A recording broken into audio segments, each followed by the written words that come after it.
Hi guys, welcome back to Nothing Geek TV. Today I got Microsoft Lumia 430 smartphone pitched against the Moto E second gen handset.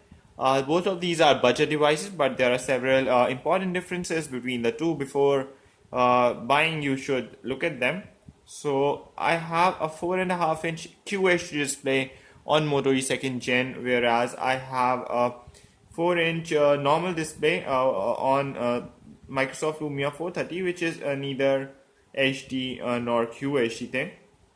So, if you talk about the touch quality and the display quality, the viewing angles and the colors on the screen, those are much better visible on the Moto E second gen smartphone. In terms of build quality, two Moto E second gen comes around as a much robust handset.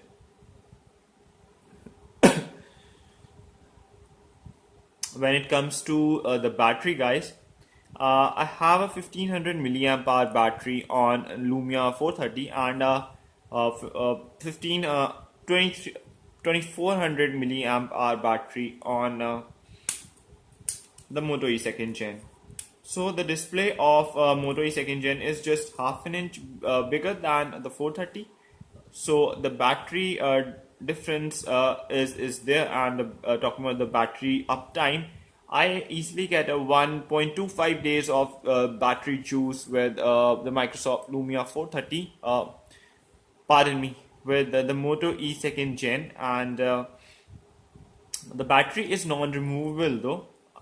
Talking about the Microsoft Lumia 430, I have a 1500 milliamp hour battery in it, and with moderate usage, it lasts nice. But I have to recharge it just a little bit before sleeping.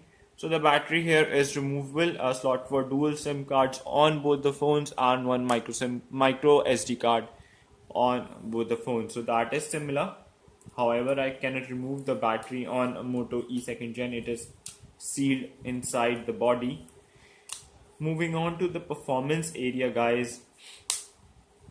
Moto E2 will give you a better performance. Both of these phones have 1 GB of RAM, but the processor on the Moto E2, it's a Qualcomm processor on both the phones. It's a quad-core Qualcomm, the latest 4110, Qualcomm Snapdragon 4110, and I have a Qualcomm Snapdragon 200 processor on Microsoft Lumia 430. Initial days usage will be good enough on both the phones. However, if you're talking about the long term thing, then uh, Moto E second gen is your partner. So again, OTG thing, we should not miss out on it. Let me try to see which phone does support OTG, and I have connected this OTG cable. Let me go to the settings to see whether this phone is detecting OTG or not. No, nothing. The phone is not detecting OTG, and let me try it with the Lumia 430, and I'll show you.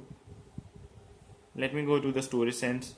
Nah, nothing. So both the phones do not support OTG. Apps can be moved to the SD card on both the phones. Talking about the camera, let me show you the images which I clicked using the camera of these devices.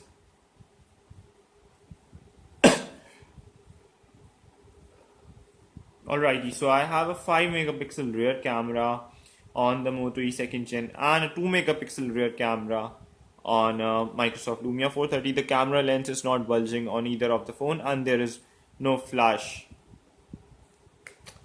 So, alright. So guys, as you can see clearly, the colors and the detailing, I'll show you one by one because in one hand it's tough to. The image has come better. Image is good in Moto E2. It is better actually in what we have in 430. I'll zoom that too. So zooming in, zooming out, the screen is really nice. The seam is visible. Cracks are not visible that prominently, but the seam is visible nicely. Let me show you the image of the 430. As you can see, neither the seam nor the cracks are visible in detail. and the colors aren't that great either, guys. So let me show you the front camera image which I clicked. It's a VGA front camera on both the phones. However, as you can see, even the front camera of the Moto E2 is better.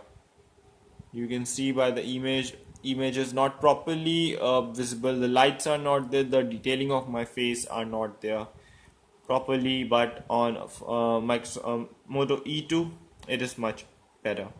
So guys, we talked about a lot of things in these phones. So if you talk about the battery backup, the display, the build quality, the camera, the performance, in every aspect, Microsoft Lumia 430 is behind Moto E2. And if you're not a die-hard fan of Windows Phone OS and Lumia phones, then I recommend you Moto E2 over the Microsoft Lumia 430. So hopefully this video clarified most of your doubts. If you still have anything, please do not hesitate. Kindly hit the subscribe button over here and leave your comment in the comment section below. I will answer all those queries personally. Take care. See ya next time.